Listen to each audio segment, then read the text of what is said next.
In the last video, we discussed the problem of illegal fishing. Another problem, which is a derivative of that problem and also as big as the first problem, is overfishing.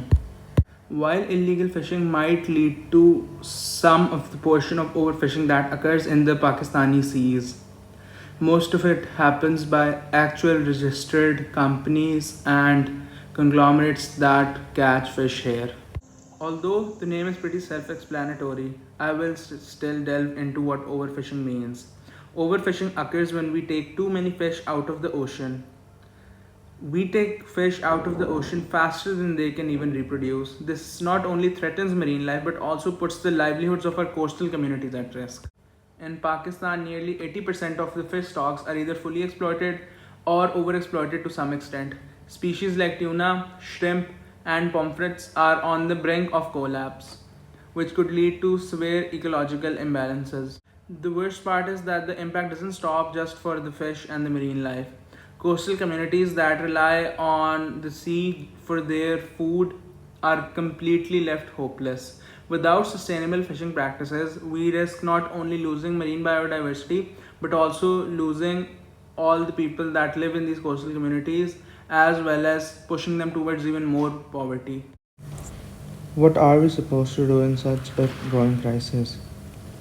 To combat overfishing, we require a multi pronged approach that involves not just the fishermen but also governments, environmental groups, and everyday consumers like us. At the top level, international bodies like the Food and Agriculture Organization and regional fishery management organizations set guidelines for sustainable fishing.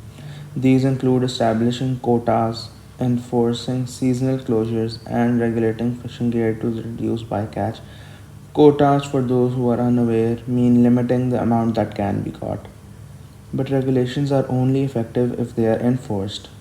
Right now, illegal, unreported, and unregulated fishing is a $1 billion problem with up to 26 million tons of fish caught illegally every year. This not only threatens the legal livelihoods of responsible fishermen but also the marine ecosystem. Local communities also have a huge role to play. Community based fisheries management programs have shown promise in places like Indonesia and the Philippines, so why can't they work in Pakistan? Here, fishermen and government agencies work together to protect breeding grounds and establish no catch zones.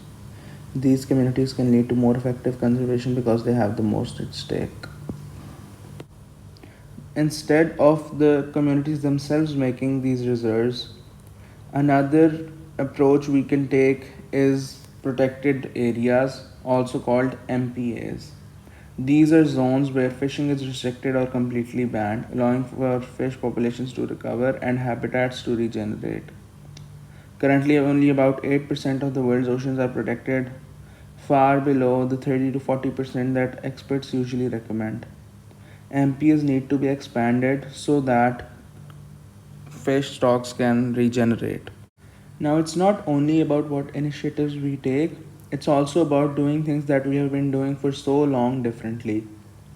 I have covered a lot of commercial methods on my channel, and almost all of them had a common theme: bycatch and disruption of the marine ecosystem. Traditional fishing methods should be imposed as they are much friendlier compared to these commercial ones. The government should ensure tagging of the fish being sold, deeming the catch method sustainable or unsustainable. This would allow consumers to have it upon them to make a choice about which fish to buy. The market itself will dictate the sustainable fish to be more appealing and drive the unsustainable fish out of the market. Even restaurant owners are now following suit. Many high end restaurants are now prioritizing sustainable seafood, offering seasonal local fish, and experimenting with lesser known species to reduce pressure on the popular ones.